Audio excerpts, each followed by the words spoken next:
tadi kita sudah bicara mengenai sumber dana ya untuk menutup 5% dari untuk anggaran kesehatan ini. Kalau misalnya pendidikan, kita tahu bahwa 20% itu cukup besar ya. Tapi kenapa kualitas pendidikan di Indonesia begitu-begitu saja? Maksudnya begitu buruk.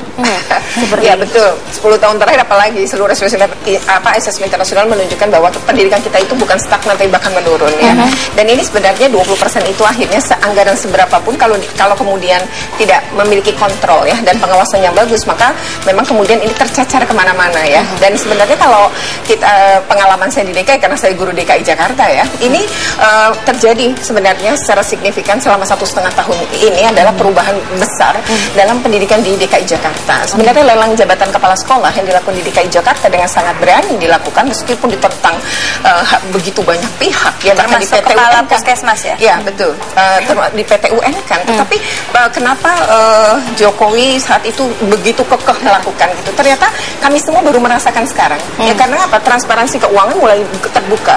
BOS dan BOP itu yang 2013 mulai terjadi ini ya, pemeriksaan oleh BPK maupun oleh KPK dan mulailah terkuak ya bagaimana kontrol selama ini yang lemah yang kemudian mengakibatkan ceceran kemana-mana dan tidak sampai pada anak didik.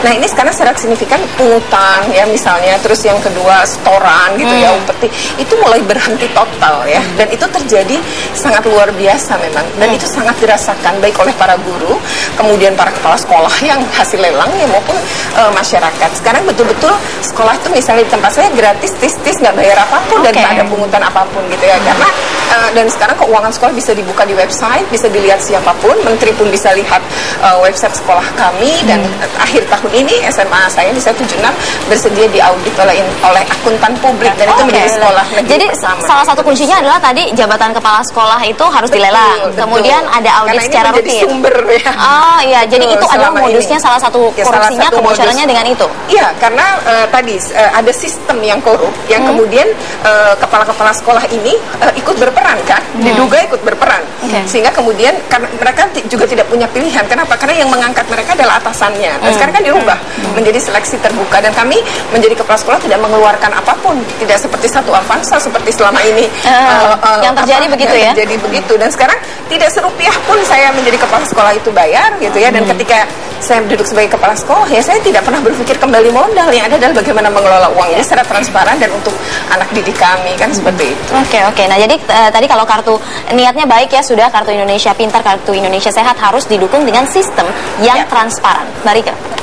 Ya begitu juga dengan dijalankannya kartu Indonesia Sehat, tentu ada kontrol yang itu tadi pilot projectnya memang kartu yang jaminan kesehatan itu adalah DKI Jakarta. Dari pemerintah SBY ini salah satu pilot projectnya adalah yang terjadi di DKI Jakarta. Nah yang penting juga yang ingin saya katakan bahwa dalam kartu ini ada sistem yang akan memperbaiki fasilitas kesehatan. APBN 5% anggarannya ya untuk kesehatan, APBD 10%. Bahwa ini tidak akan menganulir jaminan kesehatan yang ingin dijalankan oleh pemerintah daerah, tapi sifatnya tambahan. Yang jaminan kesehatan sosial wajib negara, katakanlah demikian, itu harus dari APBN. Nah, kalau ada anggarannya 10% dari pemerintah daerah silakan, tapi tambahan. Misalnya kalau itu kelas 3, maka dari daerah ditambah jadi kelas 2. Gitu. Yang kedua, APBD kesehatan itu bisa untuk meningkatkan fasilitas kesehatan. Kelas 3 bukan berarti harus seperti kandang kambing. Ayo kita perbaiki bersama-sama. APBD daerah bisa untuk menambahkan misalnya jadi AC dan segala macam. Akan ada fasilitas kesehatan berlapis dari mulai dokter komunitas, dokter keluarga, kemudian poliklinik desa, puskesmas lewat INAP, RSUD kabupaten, RSUD regional, RSUD provinsi sampai nasional.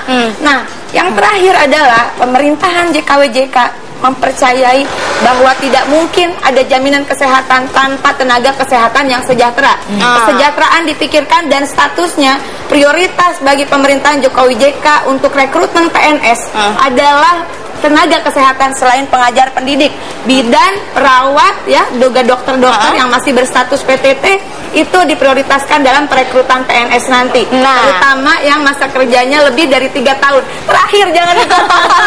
Wah, dulu kita semakin sedikit aja. Dalam sistem ini sistem dalam kartu ini bagi buruh seluruh Indonesia, pasal 21 Undang-Undang SJSN mengatakan kalau di PHK maka selama 6 bulan tanpa iuran keluarganya dan dia buruh dan keluarganya tetap mendapatkan jaminan kesehatan lebih yang dibiayai dari BPJS penyelenggara. Lebih dari 6 bulan nggak punya kerja, siapa yang nanggung? Ya negara, salah sendiri. Durasi Anda habis. Oke, baik. Kali-kali aja ada yang di PHK di Metro, nggak usah takut.